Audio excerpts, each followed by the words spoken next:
Did they prefer Vita Vea? I don't know if anybody asked. We don't. Them. We asked in the press conference. He skirted the question. A little bit. He didn't. Jay's not going to give that answer. Which means I don't know. Vea was higher.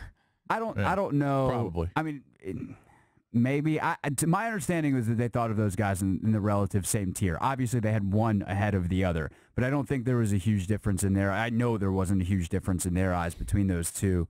And I also know that when it came down to it with the guys that were available, it came down to Derwin James and Derwin What I don't understand is why it just seems so obvious to me. So many people that I respect really felt like they should have gone with Derwin James. And to me, the much bigger, that's almost like a luxury item. The much bigger need was up front. Yeah, You've been I so agree. been against the run. Why would why would you consider that? If you have two guys rated equally, why would you go with the safety? When you've been 32nd in the league against the run and you've been in the bottom 5 or 6 for the last 4 or 5 years. Because it's a passing league. You need guys who can cover tight ends. Now here's the counter. And Derwin James can he's a good run tackler too. I mean, he's just a good all-around player. What if you had spent a little more money on Hankins maybe in free agency, then you plug that hole, and then you have the luxury of being able to draft James out of Florida State? Sure, but I like that. I think the people that want Derwin James don't think that James and Payne are equal players. They think James is better.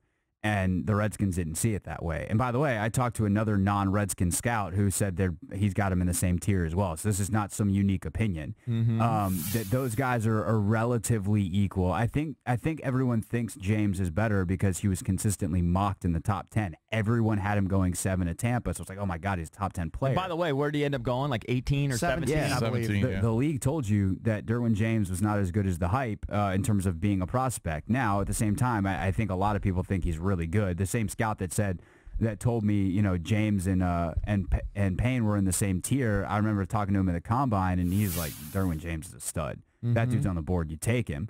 But at the same time, he fell down to 18. So a lot of teams made that determination. Whether something came up in their evaluations, they got deeper in the process, or just teams didn't need safeties.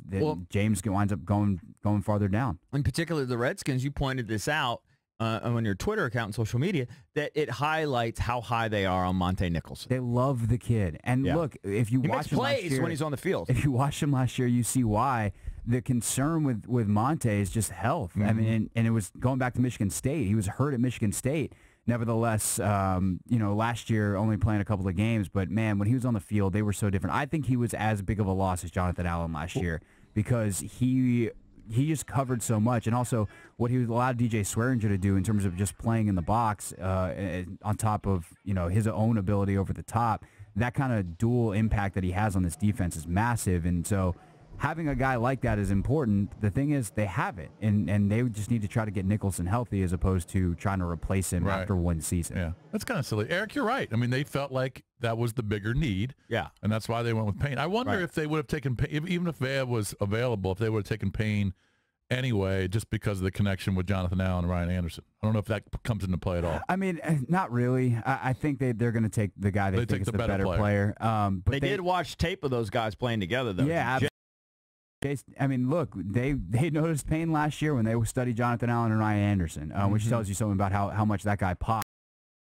I wonders if Fitzpatrick had been on the board. Did they go, look, I don't know if whether Nicholson gets hurt and he plays safety or whether we play him in slot corner, whatever it is, we feel like we can find a place for Minkah Fitzpatrick. I do kind of wonder, and maybe it is. But that's the same argument, though. I'd still have the same argument. You still have the bigger need up front. Yeah, no, I agree. I just think Fitzpatrick's on a different level. So tell us what the front seven. By the way, I wonder if if Arizona didn't trade up to 10, and Rosen's sitting there at 11 for Miami, if they would have taken him, because Aikman made a point. He said Adam Gase loves Tannehill, so they may have passed on him too. And I don't know where Rosen would have gone after that. Yeah, well, you wonder if all of a sudden the Redskins could have made a trade with somebody. Maybe Arizona goes Maybe they up. come to 13, right? Yeah. So kind of tell us what the front seven is going to look like based on what they have right now, kind of the depth chart with the defensive line and the linebackers. It actually, I mean, I think it looks pretty good. You got Allen Ioannidis and Payne up front, and you got guys like Ziggy Hood and Phil Taylor and Stacey McGee and Terrell McLean all floating out there trying to make, battle for spots on this roster as backups, which is a quality group of backups as long as they're playing minimal snaps. But you got your studs now up front, Allen Ioannidis, Payne. No, it's interesting. Charlie referred to him, though, as 2/3 of a D-line when we had him on. So he's obviously not a fan of Matt Ioannidis, but who came on? He was awesome last year. He was really good. Yeah, so I guess he's not a fan of And Ioannidis. he was especially good when Allen was healthy. Yes, absolutely.